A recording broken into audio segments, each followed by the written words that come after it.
In this exercise, we're going to look at 11 different styles of photographic composition, starting with the silhouette. A silhouette is, by definition, where the subject is black, no light reflecting off of it on a light background. Often that background is natural lighting, but it can be indoors. This silhouette, the subject was intended to be the trees. You can see the trees against the sky, but you can also see some of the trees in the reflection of the lake. This is a silhouette of just some architecture. Again, the black subject with a lighter background. The next is a framed picture. We're going to look at how to frame a subject with natural material. Sometimes you can do it in a doorway. That's the classic framed picture. But this picture is a picture of a biker, a bike rider, mountain biker in the woods. We also have a framed picture of a hill framed by bordering trees. Let's look at another style.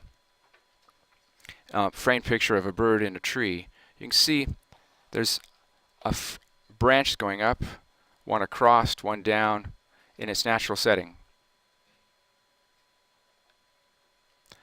The next style is of best light. In this picture we have more than one light source. One is a natural light from the sky, and the other is the light of the fire. So best light, I guess the definition would be more like whenever the picture, the subject, is best portrayed by natural light, being either warm or cool, as opposed to bright daylight. This is a picture of my chickens, and I thought that the best light to see their feed and where they eat in the morning would be early in the morning when the sun was first coming up. Best light for this frosty morning would be early February, where the frost is lit by a red sky. This is also best light for the summertime. It's in the afternoon, late afternoon. And this best light is in the autumn evening, just after the sun is set. You can see some blue reflecting off the surface of this yellow and red leaf. Another is strong geometry, that is shapes in nature or just shapes in architecture that we recognize. This pine tree has a repeated pattern of its cone going around in circles, and this airport has a repeated pattern of geometry of the structure that keeps its roof up. This geometry is obvious, it's circles, and the subject is centered in the circle. And this is of a bridge made of toothpicks. You can see that it's using, or you can see that a vanishing point is depicted here in this geometry. And this natural spiral, this actual Fibonacci spiral. Let's look at another.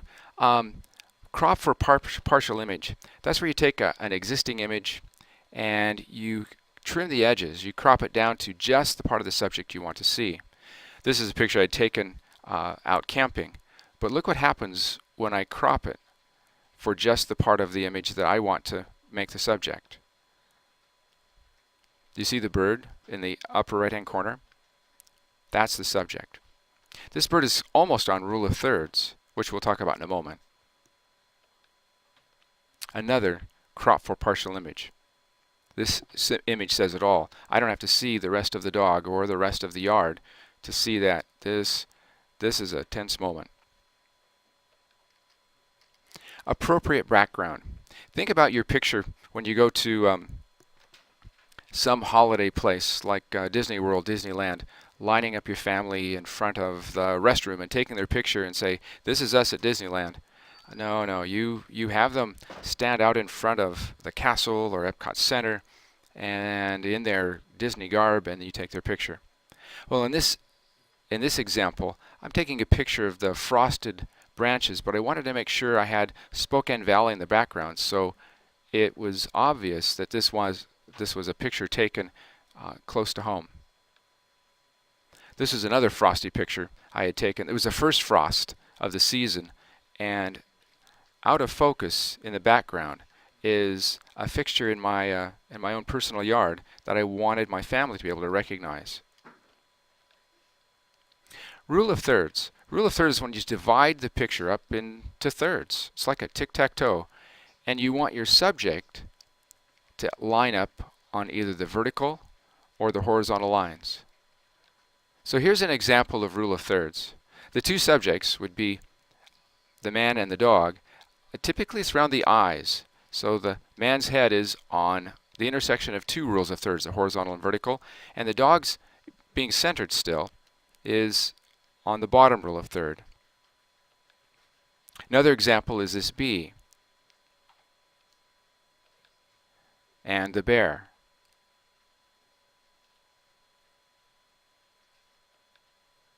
The macro picture, that's where you take a picture of something where the subject is in the frame much larger than it normally would be in a picture.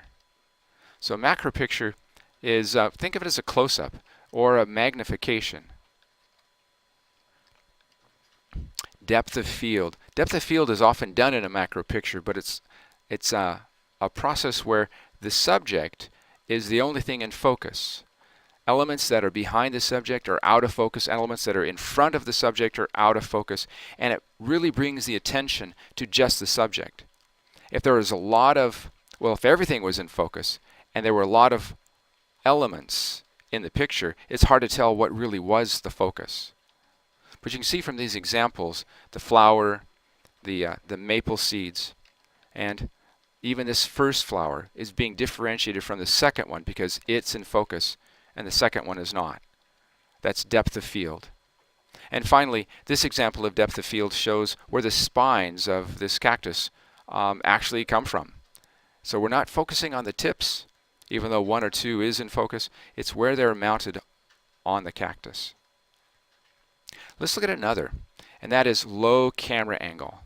Low camera angle allows you to get down on the deck and look up at your subject. It changes the whole perspective of what your subject, your point of view toward your subject. In this case, the snake, the low camera angle makes it larger than life.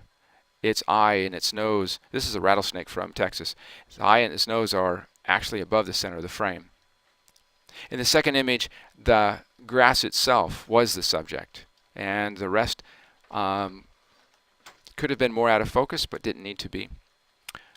The third, the fall leaves from the poplar tree, the cottonwood tree, that's depicting the fall, and we wanted to see those leaves and the fact that they've fallen on the ground with the trees in the background. And sometimes your subject is also on the ground, low. So that's when we'd use low camera angle. And this one is just a low camera angle of the sunshine, trying to capture the water droplets. So the water droplets on the grass in the sun is the subject.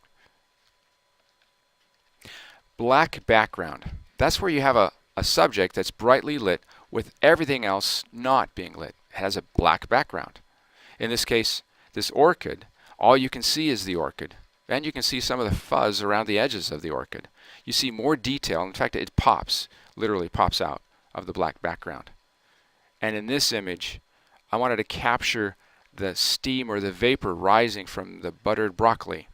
And that was my intention. That was the black background.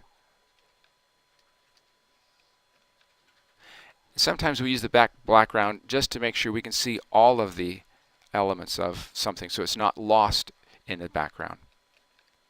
And sometimes things just happen and the picture shows up well or best with a black background. That's a presentation on 11 styles of photography. Now go and take some good pictures.